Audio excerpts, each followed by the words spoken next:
ദേശീയപാതയിൽ പെരുവന്താനത്തിന് സമീപം 40-ാം മൈലിൽ കെഎസ്ആർടിസി ബസിന് മുകളിലേക്ക് കൂറ്റൻ പാറക്കല്ല് ഇളകി വീണു. ഇന്ന് പുലർച്ചെ 4:45 നാടിനെ നടുക്കിയ സംഭവം ഉണ്ടായത്. മലമുകളിൽ നിന്നും പെട്ടെന്ന് ഇളകി വന്ന വലിയ കല്ല് കുമളിയിൽ നിന്നും കോട്ടയത്തേക്ക് പോകുകയായിരുന്ന കെഎസ്ആർടിസി ബസിന്റെ പിൻഭാഗത്ത് പതിക്കുകയായിരുന്നു.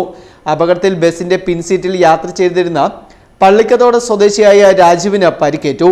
കല്ല് വന്ന് ഇടിച്ചതിന്റെ ആഘാതത്തിൽ ബസിന്റെ സീറ്റുകളും ഇളകി മാറി. അപകട സമയത്ത് 50ഓളം യാത്രക്കാരാണ് ബസ്സിലുണ്ടായിരുന്നത്. തലനാരിഴയ്ക്കാണ് വലിയ ദുരന്തം ഒഴിവായത്. നെടുങ്കണ്ടം ഡിപ്പോയുടെ വണ്ടിയാണ് അത്. കുമളിയിൽ നിന്ന് കോട്ടയം പോണ വഴിക്ക് ഇപ്പോൾ രാത്രി സംഭവിച്ചതാണ്. ഒരു 4:45 കഴിഞ്ഞ് കഴിഞ്ഞപ്പോൾ മുകളിൽ നിന്ന് ഒരു പാറ വന്ന് ബാക്കിലടിച്ച് ഒരു യാത്രക്കാരന് പരിക്കുണ്ട്. വേറെ കുഴപ്പങ്ങളൊന്നുമില്ല. പിന്നെ വണ്ടിക്ക് ചെറിയ പരിക്കുകളുണ്ട്. പെട്ടെന്നാണ് പാറ, നമ്മൾ ശ്രദ്ധിച്ചില്ലല്ലോ. മുകളിൽ നിന്ന് ഊർന്നു വരെയായിരുന്നു. എത്ര യാത്രക്കാരുണ്ടായിരുന്നു വണ്ടിയിൽ? ഏതാ എത്ര 50ഓളം യാത്രക്കാരുണ്ടായിരുന്നു.